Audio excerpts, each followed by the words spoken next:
Hello everybody, my name is Average Election Enjoyer. Today on February 9th of 2026, and in this video I'm going to be breaking down the February 7th special elections in Louisiana.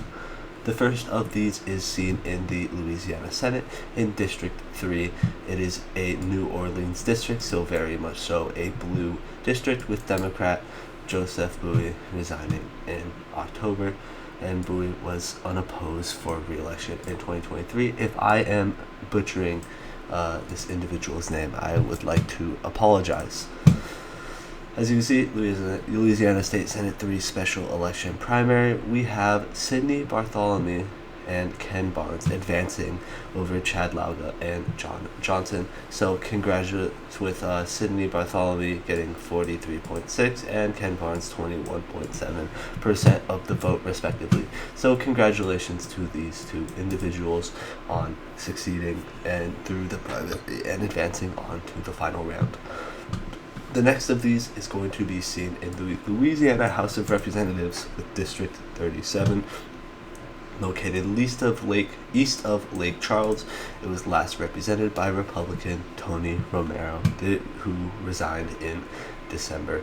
And as you can see, Reese Broussard took out a victory with 67.1% of the vote, compared to Ivy Woods, who is an independent, and Coy Myers, another Republican, with just 90 votes and 1.7% of the vote. An interesting thing you can note is that this district was changed as of recently, of January 7th of 2024, and the reason why is, in fact, this map, the legislative maps, were struck down by the U.S. District Court for Louisiana, with lower court ruling that this map was in violation of the Voting Rights Act. And as you can see, the difference in the map is that the new map cuts out into this area, into this more downtown area, and cuts out a bit of this more rural area here. Probably is going to make this map more competitive for Democrats, and that is reflected with Ivy Woods getting 31.3% of the vote. However, in 2023 and 2019, where this map was used, it was both uncontested by Democrats in both of these elections. As you can see here, it was uncontested in the first primary and uncontested in the general, as both Republicans advanced. And in 2023, only one candidate ran for it, Troy Romero here, and that is why he was called the victor in that election without an election being held. So that is the results of this race. As you can see, independent who ran against a Republican, gaining a lot more votes, infinite more votes technically, than both of the other two elections going non-contested. However, district going from uncontested to 67-31 is not a bad result for an independent running in this election. So there is not much to take away in terms of Democrat overperformance or Republican overperformance, just that this district got changed than what it used to be. And maybe that means the people will have more accurate representation to what they deserve. The next is going to be District 60, where we see, which is located primarily in rural results south of Baton Rouge. Democrat Chad Brown resigned in November. What the interesting thing about this election is this district voted for Donald Trump by a 56-43 margin, so a 16-point margin in total. However, the Democrat ran uncontested in 2023. And as you can see, Chastity Martinez takes down Brad Daigle 62-38.1 in this very interesting result. One of the last obvious examples that I've seen in a fairly long time, where you see voters voting completely opposite from federal to local elections. It used to be much more common. You'd see crossover voters. A couple other examples can be seen where Kansas and Kentucky each respectively have Democratic governors. Same thing with Vermont and New Hampshire, who have Republican governors, and very popular governors at that.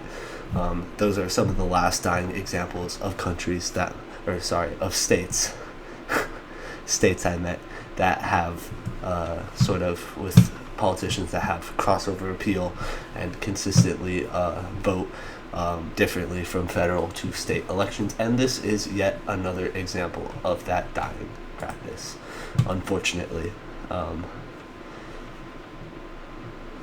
As you can see here, the same thing was struck down in 2024, and this is the map. This is Baton Rouge.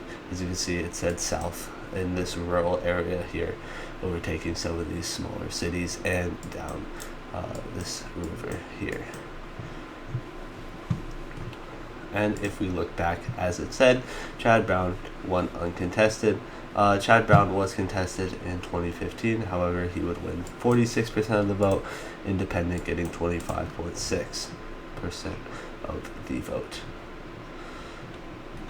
So, that is just something interesting to note in this election, is that it is a Trump voting district that consistently votes for Democrats on the state senate level, which is just something, state representative level, which is just something interesting to note in this, for this election.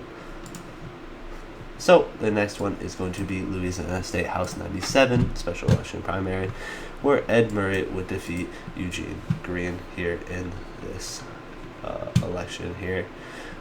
So congrats to Ed Murray for winning in this election, and he is going to be elected, of course, because there are two Democrats running in this election, freezing. It's another New Orleans district, so very much so another blue seat. And finally, for District 100, district begins in New Orleans East, crossing Lake. I'm not even going to try to say that correctly in hopes of not offending anyone who might be watching this video, with Kenya Rounds and Dana Henry taking out the 1 and 2 spot on this for this primary and moving on to the next round. So congratulations to both of these two candidates.